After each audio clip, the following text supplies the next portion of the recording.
प्रश्न पूछा गया है, कर्मों की गति को समझना इतना कठिन क्यों है? यानी कर्म की बारीकियों को ठीक ठीक अनुमान लगा पाना कठिन है।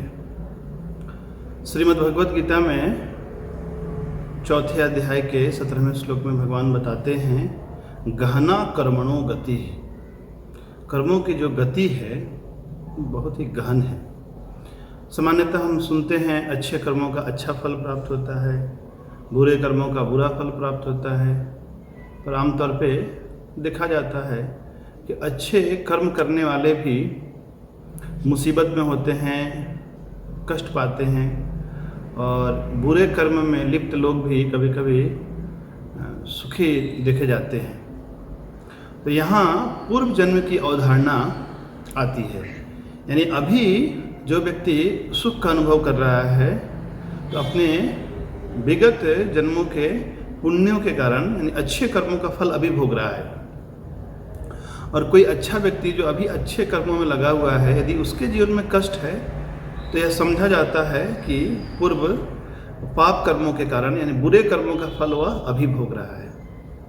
लेकिन ठीक ठीक अनुमान लगा पाना बहुत कठिन है कि अभी हम जिस समस्या से गुजर रहे हैं, जो भी हमारे जीवन में घटनाएं घट रही हैं, तो इसके पीछे क्या कारण है, कितने कारण हो सकते हैं।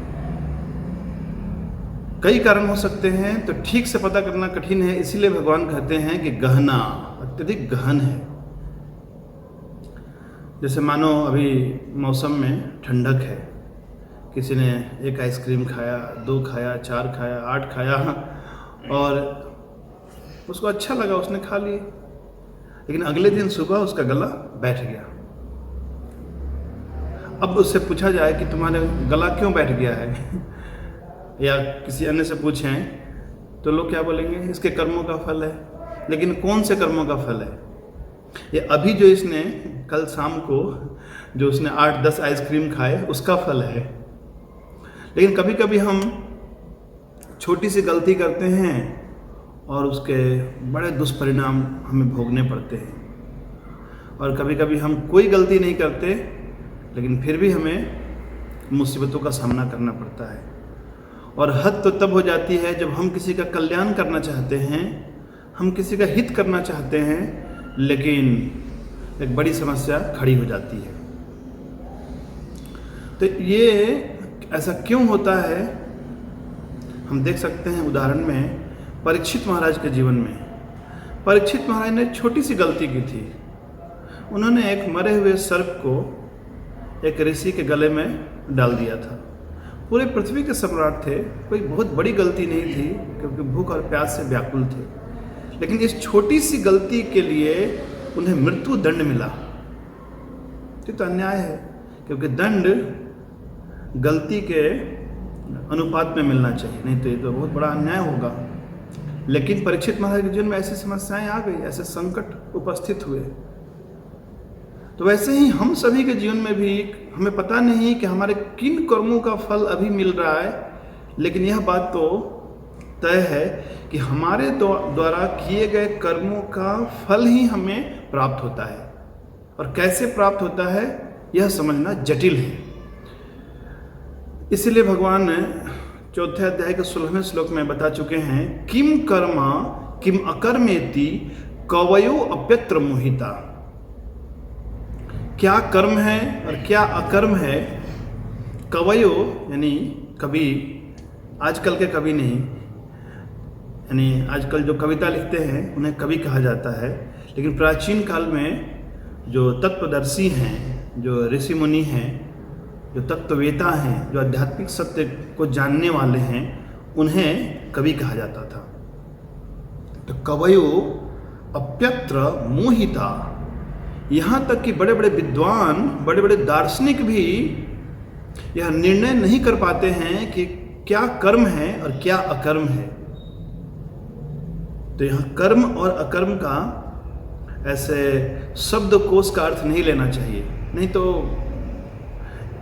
कहते हैं कि हर शब्द का अलग अलग संदर्भों में अलग अलग अर्थ होते हैं। कर्म का यदि हम शाब्दिक अर्थ समझें तो कार्य करना, और अकर्म यानी कुछ नहीं करना। तो यह तो एक बच्चा भी बता देगा, इसमें ऐसे मोहित होने वाली कौन सी बात है। जैसे कोई किसी घर में उसकी माँ रसोई घर में कार्य कर रही है, तो उसे पता है कि मम्मी कर्म कर रही है और उसके पिताजी आराम कुर्सी पर बैठे हुए हैं, तो उसे ही पता है पिताजी अभी कोई कार्य नहीं कर रहे हैं। लेकिन यहाँ बहुत गहरा अर्थ है। कर्म का अर्थ है ऐसा कार्य जो हमें बंधन में डाल देता है, यानी बंधनकारी कर्म, रिएक्टिव एक्शन। जिन कार्यों को करने से फल उत्पन्न होता है और उन फल को भोगने के लिए हमें शरीर धारण करने पड़ते हैं, तो ऐसे कार्यों को कर्म कहा जाता है। कर्म कब बनता है? जब हमारे कार्य के साथ मन संयुक्त होता है। केवल क्रियाओं को कर्म नहीं कहा जाता। जब क्रियाओं को करते समय हमारा इंटेंशन, हमारा इरादा उससे जुड़ जाता है, तो फिर वह कर्म में परिणत हो जाता है। यानी कि इरादा के आधार पर, हमारी भावनाओं के आधार पर यह तय किया जाता है कि उस व्यक्ति ने किस प्रकार के कर्म किए हैं, केवल क्रियाओं को देखकर नहीं। जैसे मानो कोई व्यक्ति सड़क पे चल रहा है कार लेकर, और वह अपनी दिशा में चल रहा है, हेडलाइट भी ठीक है, सब कुछ ठीक है, ट्रैफिक नियमों का पालन कर रहा है, और अचानक कोई व्यक्ति आकर उसकी कार से टकरा जाता है और एक्सीडेंट हो गया। तो क्या इसने उस व्यक्ति को मारा है? नहीं मारा है, क्योंकि इसका मारने का इरादा नहीं था। यानी यदि वह कोर्ट में, न्यायालय में यह सिद्ध कर दे कि मैंने इन्हें नहीं मारा है, ये खुद आकर मेरी कार से टकरा गए हैं, मैं बिल्कुल ठीक था, तो यहाँ भी हमारे इरादे को देखे जाते हैं कि हमने जो कार्य किया है उसके पीछे हमारा इरादा क्या था, तो फिर वो कर्म में परिणत हो जाता है। तो चूंकि भावनाओं को समझना कठिन है कि किसी व्यक्ति ने कोई कार्य किस भावना से भरकर किया है, इसीलिए कवयो अप्यत्र मोहिता, बड़े बड़े दार्शनिक भी ये निर्णय नहीं कर पाते कि कौन सा कर्म है और कौन सा अकर्म है। हो सकता है वे जिस कार्य को कर्म समझते हों, बंधनकारी समझते हों, वो कार्य मुक्तिदायी हो, वो अकर्म हो, या विकर्म भी हो सकता है। एक बार की बात है, एक साधु अपने कुटिया में बैठकर भजन कर रहे थे, और एक कसाई एक गाय के पीछे गाय को पकड़ने के लिए दौड़ रहा था, और गाय दौड़ते दौड़ते आकर इस साधु की कुटिया में घुस गई, और कसाई भी पीछे पीछे आ गया। और कसाई ने इनसे पूछा कि महात्मा जी, क्या आपने इधर एक गाय को आते हुए देखा है? ये किम कर्तव्य विमूढ़ हो गए। इन्होंने सोचा मैं ब्राह्मण हूँ, यदि मैं झूठ बोलता हूँ तो झूठ बोलने का हमें पाप लगेगा, और यदि मैं सत्य बोलता हूँ कि हाँ गाय मेरी कुटिया में है, तो फिर गो हत्या का पाप लगेगा, तो मैं क्या करूँ? तो उन्होंने अपने धर्म की रक्षा करने के लिए, ब्राह्मण धर्म की रक्षा करने के लिए उन्होंने सत्य बोल दिया, जिसके कारण उन्हें गो हत्या का पाप लगा। यानी इतने बड़े साधु भी कभी कभी भ्रमित हो जाते हैं, मोहग्रस्त हो जाते हैं, क्या सही है और क्या गलत है, कौन सा कर्म करने योग्य है और कौन सा कर्म न करने योग्य है। तो फिर सामान्य व्यक्ति के बारे में क्या कहा जाए? अर्जुन भी मोहित हो चुका है, वह युद्ध करने को हिंसा समझता है, और यानी दूसरे शब्दों में अहिंसक होने को वह श्रेष्ठ मानता है, जबकि एक क्षत्रिय के लिए अहिंसक होना अधर्म है। हाँ, एक ब्राह्मण के लिए अहिंसक होना धर्म है, लेकिन क्षत्रिय युद्ध भूमि में ऐसे अहिंसक बन जाए तो उसे पाप लगेगा। जैसे कोई मरीज है, उसे ट्यूमर हो गया है, हॉस्पिटल में गया और डॉक्टर उस समय अहिंसक बन जाए, बोला नहीं नहीं मैं सर्जरी नहीं कर सकता, तो उस डॉक्टर के ऊपर अपने कर्तव्यों का पालन न करने का दोष लगेगा। तो क्रियाएं महत्वपूर्ण हैं, लेकिन क्रियाओं से भी अधिक महत्वपूर्ण है क्रियाओं के करने का पीछे भाव क्या है। केवल क्रियाएं हमारे कर्म का निर्धारण नहीं करती हैं। अर्जुन ने भी युद्ध किया और दुर्योधन ने भी युद्ध किया। क्रियाएं तो एक जैसी हैं युद्ध करने की, पर चूंकि दोनों की भावना अलग थी, इसलिए अर्जुन का युद्ध करना धर्म है, जबकि दुर्योधन का युद्ध करना अधर्म है। पुनः एक उदाहरण लेते हैं, जैसे डॉक्टर ने भी पेट ऐसे चीर दिया कोई सर्जरी करने के लिए, और चोर ने भी ऐसे पेट चीर दिया। तो दोनों ने ही ऐसा एक ही कार्य किया है, लेकिन एक कार्य नहीं है, कर्म एक नहीं हुआ है। चोर दंडित किया जाएगा इस कार्य के लिए, लेकिन डॉक्टर पुरस्कृत किया जाएगा, क्योंकि डॉक्टर का इरादा उसकी जान बचाने का था, जबकि चोर का इरादा उसकी जान लेने का था। इसलिए भगवान कहते हैं किम कर्म किम अकर्मेति कवयो अप्यत्र मोहिता तत्ते प्रक्षामि यज्ञत्वा मोक्ष से अशुभात। इसलिए हे अर्जुन, मैं तुम्हें स्पष्ट बताऊंगा कि कर्म क्या है, अकर्म क्या है, विकर्म क्या है, और इन कर्मों के भेद को जानकर तुम समस्त प्रकार के अशुभ कर्मों से मुक्त हो जाओगे। हमने देखा कि हम छोटी सी गलती करते हैं, उसका बड़ा दंड मिलता है, और कभी कभी हम कोई गलती नहीं करते हैं, लेकिन फिर भी हमें दंड प्राप्त होता है। जैसे प्रहलाद महाराज ने कोई गलती नहीं की थी, ठीक है, परीक्षित महाराज ने एक छोटी गलती की थी, लेकिन प्रहलाद महाराज ने तो न तो कभी हिरण्यकशिपु को उन्होंने रोका था किसी कार्य में, वे केवल भगवान की भक्ति कर रहे थे। उनके जीवन की सारी समस्याएं दूर हो जाती केवल यदि वे भक्ति का परित्याग कर देते। लेकिन प्रहलाद महाराज ने भक्ति का परित्याग नहीं किया। कहते हैं devotee do not want problem free life, they want purposeful life. भक्त समस्याओं से मुक्त नहीं होना चाहते, वे अपने जीवन में एक उद्देश्यपूर्ण कार्य करना चाहते हैं। तो जब भी हम इस संसार में कोई कार्य करते हैं, यद्यपि हमारा इरादा किसी का नुकसान पहुंचाने का नहीं है, फिर भी कई प्रकार की समस्याएं उत्पन्न होती हैं।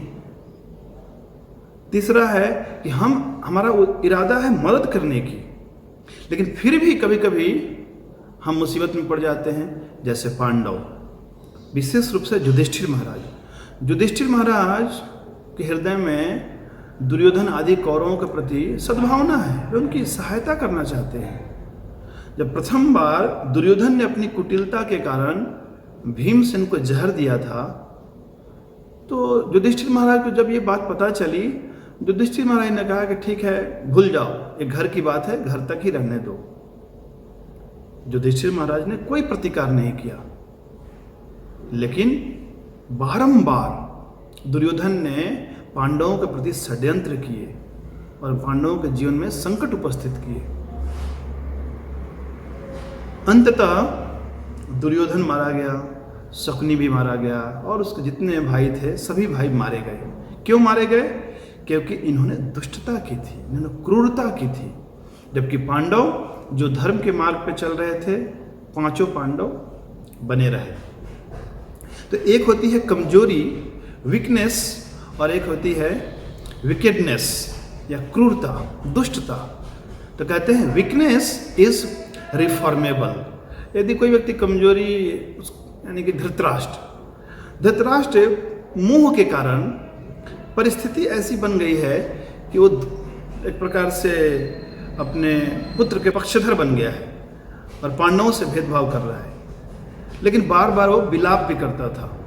धृतराष्ट्र गलतियां करने के बाद पश्चाताप करता था, लेकिन दुर्योधन, शकुनी आदि, इन्होंने कभी गलतियों को करने के बाद कभी पश्चाताप नहीं किया। तो यही कारण था कि इनका वध किया गया। तो weakness is reformable, whereas wickedness is punishable. उन्हें दंडित किया जाना चाहिए। तो जो कर्म की जो बारीकियां हैं, इन्हें समझ पाना सच में ही कठिन है। इसीलिए भगवान कहते हैं कि गहना कर्मणो गति। फिर भी भक्तों को कर्म और कर्म के क्या फल प्राप्त होंगे, इसकी बहुत चिंता नहीं करनी चाहिए। यदि हम केवल यही विचार करते रहें कि ये कर्म बंधनकारी होगा या मुक्तिदायी होगा, तो हम पैरालाइज्ड हो जाएंगे, हम ठीक से जीवन यापन नहीं कर पाएंगे। मानो किसी क्लास में एक भक्त ने कुछ ऐसी बात कही, हंसने वाली बात थी, तो सब हंस रहे हैं और मैं विचार कर रहा हूँ कि हंसने से कौन सा कर्म होगा। नहीं, इस तरह का जीवन यापन ठीक नहीं है। हमें भगवान की सेवा के लिए जो भी आवश्यक है वो कर्म करने चाहिए, और ऐसा करने से ही हमारा हृदय शुद्ध होगा, हमारे इरादे शुद्ध होंगे, और इरादे शुद्ध होने से फिर हम जो कर्म करेंगे वे सब अकर्म होंगे, यानी मुक्तिदायी होंगे, समस्त प्रकार के बंधनों से मुक्त होंगे। तो अत्यधिक चिंतित रहने की आवश्यकता नहीं है कि कौन सा कर्म मुक्तिदायी है, कौन सा कर्म बंधनकारी है, बल्कि हमें भगवान की प्रसन्नता के लिए और गुरु की प्रसन्नता के लिए तत्पर होकर कार्य करना चाहिए। श्रील प्रभुपाद की जय।